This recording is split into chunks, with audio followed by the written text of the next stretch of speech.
Andhra style Allam ಪಚಡಿ ತುಂಬ ಸುಲಭವಾಗಿ ಈ ರೀತಿ ಮಾಡಿ ಇದರ ರುಚಿ ರಿಯಲಿ ಮರೆಯೋದೇ ಇಲ್ಲ. ಬನ್ನಿ ಯಾವ ರೀತಿ ಮಾಡೋದು ಅಂತ ನೋಡೋಣ. ಅಲ್ಲಂ ಅಂದರೆ ಈ ಹಸಿ ಶುಂಠಿ.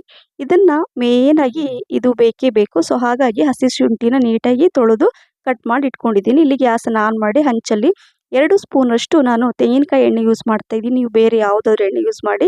2 ಟೀ ಸ್ಪೂನಷ್ಟು ಇಲ್ಲಿ ನಾನು ಕಡಲೆ ಬೇಳೆನ ಹಾಕ್ಕೊಂಡಿದ್ದೀನಿ. ಹಾಗೆ 2 ಟೀ ಸ್ಪೂನಷ್ಟು ಉದ್ದಿನ ಬೇಳೆ, 1 ಟೀ ಸ್ಪೂನಷ್ಟು ಧನಿಯಾ, ಇದನ್ನೆಲ್ಲ ಹಾಕ್ಕೊಂಡು ಲೋ ಮೀಡಿಯಂ ಫ್ಲೇಮಲ್ಲೇ ಹುರ್ಕೋಬೇಕು. ಸ್ವಲ್ಪ ಕಲರ್ ಚೇಂಜ್ ಆಗೋ ತನಕ ಹುರ್ಕೊಂಡು 1 ಟೀ ಸ್ಪೂನಷ್ಟು ಜೀರಿಗೆ ಕೂಡ ಹಾಕ್ಕೊಂಡು ಇದನ್ನು ಈ ಥರ ಲೋ ಮೀಡಿಯಂ ಫ್ಲೇಮಲ್ಲೇ ಹುರ್ಕೊಳ್ಳಿ.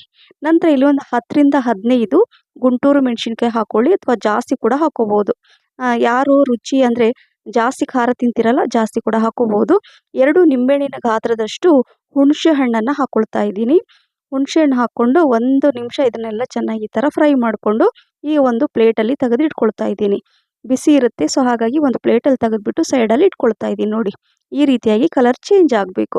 ನಂತರ 1 ಟೀ ಸ್ಪೂನಷ್ಟು ಎಣ್ಣೆ ಹಾಕ್ಕೊಂಡು ಅಲ್ಲಂ ಪಚಡಿ ಮಾಡ್ತಾ ಇರೋದ್ರಿಂದ ಈ ಹಸಿ ಶುಂಠಿ ಇದನ್ನು ಹಾಕ್ಕೊಳ್ಳೇಬೇಕು. ಸೊ ಹಾಗಾಗಿ ಇದನ್ನು ಹುರ್ಕೋಬೇಕು. ನೋಡಿ ಈ ಥರ ಕಟ್ ಮಾಡ್ಕೊಳ್ಳಿ, ಬೇಗ ಫ್ರೈ ಆಗುತ್ತೆ. ಎಣ್ಣೆಯಲ್ಲಿ ನೀಟಾಗಿ ಈ ಥರ ಫ್ರೈ ಮಾಡಿಕೊಂಡು ಹಸಿ ಶುಂಠಿ ಸ್ವಲ್ಪ ನೋಡಿ ಕಲರ್ ಚೇಂಜ್ ಆದಮೇಲೆ ಒಂದು ದೊಡ್ಡ ಗಾತ್ರದ ಬೆಳ್ಳುಳ್ಳಿನ ಸಿಪ್ಪೆ ತೆಗೆದುಬಿಟ್ಟು ಇದರಲ್ಲಿ ಹಾಕ್ಕೊಳ್ಳಿ.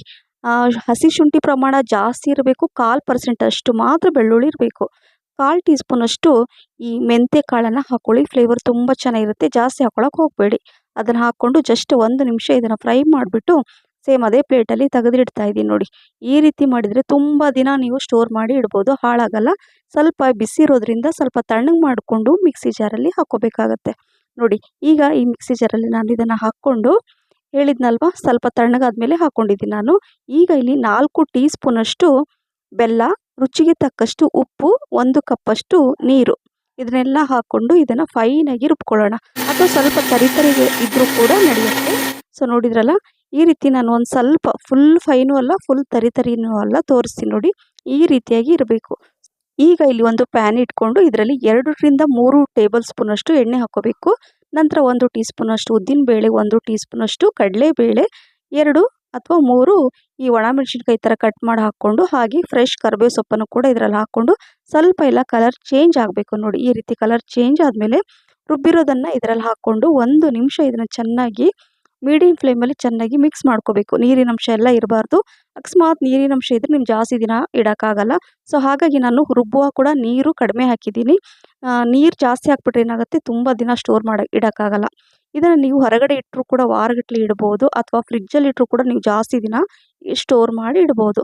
ಹಾಗಾಗಿ ನಾನು ಈ ರೀತಿಯಾಗಿ ನೀರು ಕಡಿಮೆ ಹಾಕಿ ಈ ಥರ ಚೆನ್ನಾಗಿ ಫ್ರೈ ಮಾಡಿದ್ದೀನಿ. ನೋಡಿ ನೀರಿನಂಶ ಒಂದು ಸ್ವಲ್ಪ ಕೂಡ ಇಲ್ಲ, ಪರ್ಫೆಕ್ಟಾಗಿ ಇದು ರೆಡಿ ಇದೆ. ಸೊ ನೋಡಿದ್ರಲ್ಲ, ಈ ಆಂಧ್ರ ಸ್ಟೈಲ್ ಅಲ್ಲಂ ಪಚಡಿ ರೆಡಿ ಆಯಿತು. ಈಗ ಇದು ಬಿಸಿ ಇದೆ.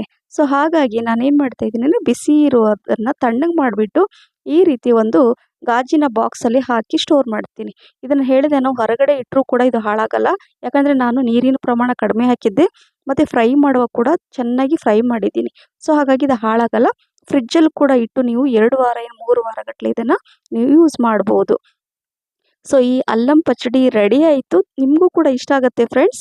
ಬಿಸಿ ಬಿಸಿ ಅನ್ನಕ್ಕೆ ಈ ರೀತಿ ನೋಡಿ 1 ಟೀ ಸ್ಪೂನಷ್ಟು ಅದನ್ನು ಹಾಕ್ಕೊಂಡ್ಬಿಟ್ಟು 1 ಸ್ಪೂನಷ್ಟು ನೀವು ತುಪ್ಪ ಹಾಕ್ಕೊಂಡ್ಬಿಟ್ಟು ತಿಂತಾ ಇದ್ದರೆ ರಿಯಲಿ ಎಂಥ ರುಚಿ ಅಂದರೆ, ನೀವು ಮಾಡಿ ತಿಂದಮೇಲೆ ನಿಮ್ಗೆ ಗೊತ್ತಾಗುತ್ತೆ. ಸೊ ಈ ರೆಸಿಪಿ ನಿಮಗೆ ಇಷ್ಟ ಆಗಿದ್ದರೆ ಲೈಕ್, ಶೇರ್, ಕಮೆಂಟ್ಸ್ ಮತ್ತು ಸಬ್ಸ್ಕ್ರೈಬ್ ಮಾಡಿ. ನಿಮ್ಮ ಫ್ರೆಂಡ್ಸ್ ಮತ್ತು ಫ್ಯಾಮಿಲಿ ಕೂಡ ಶೇರ್ ಮಾಡಿ.